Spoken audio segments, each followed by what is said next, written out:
Hola, bienvenidos a la clase de gluconeogénesis. Esta ruta metabólica se trata de la construcción de glucosa nueva a partir de sustratos que no son glucosa. ¿Dónde se va a llevar a cabo esta ruta? Principalmente será en el hígado y una proporción de verdad muy bajita va a suceder en las células de los túbulos proximales renales. Apenas el 10% de esta gluconeogénesis se llevará a cabo en estas células. Debes de tener muy en cuenta que la gluconeogénesis es una respuesta lenta y cuando digo lenta me refiero a horas y esto va a suceder sobre todo durante el ayuno prolongado y la inanición. Los sustratos para la gluconeogénesis los vamos a obtener de las rutas que se van a echar a andar cuando nosotros tenemos hipoglucemia. Entonces nosotros vamos a poder obtener lactato, vamos a poder partir también de alanina y podemos partir de glicerol. Estas tres moléculas son las que voy a poder integrar a esta ruta gluconeogénica. El lactato lo voy a obtener del ciclo de Cori, que explicamos previamente, en donde el músculo le manda este lactato al hígado y el hígado lo construye o lo vuelve glucosa nuevamente. Alanina, a partir de la proteólisis, voy a degradar músculo para obtener alanina y convertirla en glucosa. Y el glicerol de la lipólisis, a través de la movilización de los ácidos grasos desde el tejido adiposo para poder obtener energía, pero además también glucosa para el sistema. ¿Cuáles son los puntos de regulación de esta vía? Bueno, pues van a ser principalmente las hormonas contrarreguladoras, glucagón y cortisol, y por otro lado, la hormona insulina. Además de una molécula especial que va a tener aquí un momento de fama, que es la fructosa 2,6-bifosfato. Como tú sabes, la glucosa consta de una serie de 10 reacciones que me llevan de glucosa hasta piruvato, y de estas 10 reacciones yo voy a tener 3 reacciones irreversibles. Por lo tanto, voy a utilizar 4 enzimas entre citosólicas y mitocondriales que me van a ayudar a revertir esta ruta. La primera enzima es la piruvato carboxilasa, esta es mitocondrial. La segunda es fosfenol piruvato carboxicinasa, que es citosólica. La tercera es fructosa 1,6-bifosfatasa, también citosólica. Y por último, la glucosa 6-fosfatasa, también citosólica. Entonces son 3 enzimas citosólicas, una enzima mitocondrial. Algunas de estas enzimas ya las hemos estudiado previamente en las clases y vamos a terminar de analizarlas. Debes de tenerlas en mente y poder aprendértelas de memoria. Vamos a repasar rápidamente entonces la glucólisis otra vez. Recuerda que yo de glucosa paso a glucosa 6-fosfato gracias a una exocinasa, luego glucosa 6-fosfato, fructosa 6-fosfato, gracias a una fosfoglucosa isomerasa. Después de fructosa 6-fosfato a fructosa 1,6 por fosfofructosinasa 1, de fructosa 1,6-bifosfato voy a pasar a dihidroxiacetona-fosfato y gliceraldehído 3-fosfato por aldolasa A, luego de gliceraldehído 3-fosfato a 1,3 y fosfoglicerato, 3-fosfoglicerato, 2-fosfoglicerato, fosfenol piruvato y finalmente piruvato. Entonces, esta es la ruta de 10 reacciones que yo voy a tener que revertir. Y como tú sabes, pues tengo estas 3 reacciones que son irreversibles, la 1, la 3 y la 10. Una vez que yo obtengo piruvato, gracias a los sustratos a partir de los cuales voy a iniciar esta ruta, yo voy a llevar el piruvato a oxalacetato. Esta es mi primera reacción de la gluconeogénesis. Voy a utilizar una molécula de ATP y una de dióxido de carbono y biotina. Esta es importantísima para que la enzima piruvato carboxilasa funcione. Esta es mi primera enzima de la gluconeogénesis. Luego, yo necesito del oxalacetato llevarlo a fosfenol piruvato, pero resulta que estoy en la mitocondria y el oxalacetato no sale de la mitocondria, por lo tanto lo llevo primero a malato, entonces el malato a través de una lanzadera puede salir de la mitocondria, ya el malato en el citosol lo convierto otra vez en oxalacetato y entonces sí, puedo llevar el oxalacetato a fosfoenolpiruvato gracias a la segunda enzima de la vía gluconeogénica. Esta segunda enzima se llama fosfoenolpiruvato carboxicinasa. Para que esta reacción se lleve a cabo, yo voy a utilizar una molécula de GTP y va a salir en forma de GDP, y voy a utilizar también una molécula de dióxido de carbono. Entonces, una vez que yo tengo fosfoenolpiruvato, estoy en el citosol. Aquí te recuerdo, mira, esta es la enzima 1, esta es la enzima 2. Mira cómo requerimos dos enzimas para revertir apenas el primer paso. O sea, en esta reacción número 10 requiero de estas dos enzimas para poder echar a andar la ruta gluconeogénica. De fosfoenolpiruvato sin problema yo revierto para llevar a 2-fosfoglicerato, también revierto fácilmente para 3-fosfoglicerato, 1,3-difosfoglicerato. Luego me voy sin problema a gliceraldehído 3-fosfato gracias a esta deshidrogenasa, y de gliceraldehído 3-fosfato yo también puedo revertir gracias a la aldolasa A esta reacción para llegar hasta fructosa 1,6-bifosfato. Y ya me encontré con la reacción número 3 de la glucólisis, que tampoco voy a poder revertir fácilmente, por lo que voy a utilizar una enzima especial.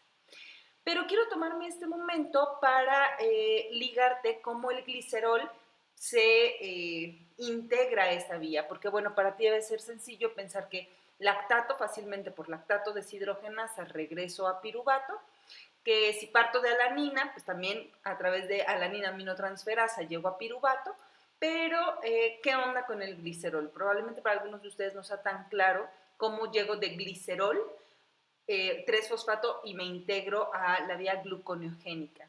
Y esto lo hago utilizando esta enzima. Es una deshidrogenasa, glicerol 3-fosfato deshidrogenasa, me permite llevarlo a dihidroxiacetona fosfato. Para que esta reacción ocurra, yo voy a requerir una molécula de NAT reducido y voy a tener como resultado pues una molécula de NAD oxidado. Dihidroxiacetona fosfato sin problema pasa a gliceraldehído 3-fosfato y entonces continúo en mi ruta gluconeogénica, en donde mi tercera enzima es la fructosa 1,6-bifosfatasa, una enzima que ya conoces porque la estudiamos en la vía del metabolismo de la fructosa. Gracias a la inclusión de una molécula de agua y la salida de un fosfato inorgánico, yo puedo quitarle este fosfato en el primer carbono a la fructosa y entonces quedarme solamente con fructosa 6-fosfato. Este punto resulta muy especial porque, bueno, de fructosa 6-fosfato me voy a glucosa 6-fosfato con una reacción reversible, y mi última reacción de la gluconeogénesis consta de una fosfatasa para quitarle el fosfato del sexto carbono a la glucosa. Sale este fosfato en forma de fosfato inorgánico, obviamente, y entonces tengo glucosa libre. Esta glucosa libre va a salir a circulación sistémica, ayudándome pues justamente a regular la glucemia, y va a ir dirigida sobre todo, va a salir a través del glucotransportador GLUT2 y va a ir dirigida sobre todo a aquellas células que tienen gran necesidad y gran consumo de glucosa, como por ejemplo neuronas y por supuesto eritrocitos. Ahora, ya que entendimos cuáles son las enzimas y en qué reacciones van a estar participando, tenemos que ver la regulación de esta vía, que es muy importante. Positivamente, la primera reacción de la gluconeogénesis va a estar activada por acetilcoenzima A. El incremento de acetilcoenzima A funciona como un activador alostérico de la piruvato carboxilasa, mientras que la insulina va a inhibir a esta enzima. El segundo punto de regulación está justamente en la segunda reacción de la gluconeo, y de manera positiva será el glucagón y el cortisol quienes estarán estimulando esta reacción, mientras que nuevamente tenemos aquí a nuestra inhibidora estrella de la ruta, a la insulina. Y resulta muy obvio, ¿no? La insulina es la hormona anabólica por excelencia, es decir, ella se encarga de construir. Ella se eleva cuando la glucosa está elevada en el sistema, y por lo tanto cuando está inhibida pues no hay insulina, no tiene nada que estar haciendo la insulina ahí. El siguiente punto de regulación está en la tercera reacción, por supuesto, en donde el cortisol estimula a la fructosa 1,6 bifosfatasa, la activa, mientras que negativamente otra vez está la insulina. La insulina inhibe a esta enzima. Sin embargo, yo te decía que en este punto hay algo especial, y bueno, es que además hay otras moléculas que estarán regulando, como la presencia de AMP, ADP y ATP, pero resulta que la fructosa 2,6 bifosfato, que ya estudiábamos en la vía de la glucólisis, va a inhibir a la fructosa 1,6 bifosfatasa. Mira cómo ella estimulaba a la glucólisis y por lo tanto inhibe a la gluconeogénesis. Y esta es considerada la molécula reguladora. Entonces, la regulación por molécula está dada por fructosa 2,6 bifosfato. Y la regulación hormonal, pues, está dada por cortisol y glucagón positivamente y por insulina de forma negativa, quienes justamente regulan de esta forma a la glucosa 6-fosfatasa, que es la última enzima de esta vía gluconeogénica. ¿Cuáles son los defectos que podemos encontrar en esta vía metabólica? Bueno, vamos a describir sobre todo dos. El primero sería la deficiencia de piruvato carboxilasa, es decir, la primera enzima de esta vía. Y resulta que, bueno, en primera, el patrón de herencia de esta deficiencia es autosómico recesivo.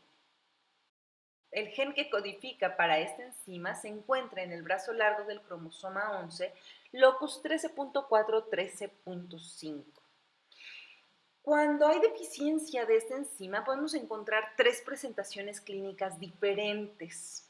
Y la primera de ellas se describe como infantil. Esta presentación clínica la vamos a encontrar de los 2 a los 6 meses de vida. La forma B es neonatal grave, es decir, es en los primeros 28 días inmediatamente después del nacimiento se presenta. Y la forma C es intermitente benigna. Las tres formas, las tres presentaciones clínicas se van a manifestar como acidosis láctica más hipoglucemia. Ahora, vamos a explicar bioquímicamente por qué hay acidosis láctica más hipoglucemia. Si yo tengo inhibida esta ruta que me lleva de piruvato a oxalacetato porque yo necesitaría glucosa en el sistema, de entrada, así es como se activó la gluconeogénesis. Pues si yo no puedo hacer esto, pues no puedo hacer gluconeogénesis, es decir, no voy a poder echar a andar esta ruta para la obtención de glucosa libre al sistema. Y entonces, lo que va a suceder es que yo voy a tener la proteólisis, por ejemplo, echada a andar, voy a tener lipólisis echada a andar, entonces voy a tener alanina que se va a estar llevando hacia piruvato porque pues se supone que yo necesito echar a andar esta ruta. Entonces los sustratos empiezan a estar disponibles para la ruta. Voy a borrar de una vez esta parte del esquema del metabolismo del piruvato porque esta vez necesitamos recordar de manera especial cómo el piruvato pues se convierte en lactato. Obviamente el lactato también va a estar llegando en esta ruta, en esta reacción reversible de lactato a piruvato por lactato deshidrogenasa, pero como está bloqueada la forma de llevar piruvato a oxalacetato, entonces toda la reacción se desvía hacia lactato y entonces tengo la producción de un montón de lactato que va a salir al sistema y va a provocarme acidosis láctica más hipoglucemia porque no puedo hacer gluconeogénesis. Entonces, si de entrada yo ya no tenía glucosa, tenía hipoglucemia y por eso es que necesitaba esta ruta que tengo bloqueada. ¿Cómo se va a manifestar en el paciente? Pues sobre todo con hipotonía, signos piramidales, convulsiones, hepatomegalia. Piensa que además, obviamente, son todos los datos que ya hemos hablado sobre la presentación clínica de acidosis láctica y de hipoglucemia en el paciente pediátrico. La segunda deficiencia a describir en esta ruta es la de la fosfenolpiruvato carboxicinasa. Esta es la segunda enzima de esta ruta. La verdad es que la deficiencia de esta enzima es muy, muy rara. Hay apenas pocos casos reportados, pero se ha relacionado con el síndrome de muerte súbita en el recién nacido. lo que la gente llama muerte de cuna. Es decir, muchas veces ni siquiera se enteran los pacientes o los papás, por supuesto, de estos chiquitos, qué fue lo que pasó con el bebé, pero al final, al estar inhibida esta forma para llevar de oxalacetato citosólico a fosfoenol piruvato, tampoco puedo hacer eh, gluconeogénesis, pero la acumulación de metabolitos resulta tóxica para el organismo y pues esto es incompatible con la vida, desafortunadamente. Y bueno, pues aquí tenemos el esquema general de la gluconeogénesis, una ruta importantísima para la regulación de la glucosa en el ayuno prolongado.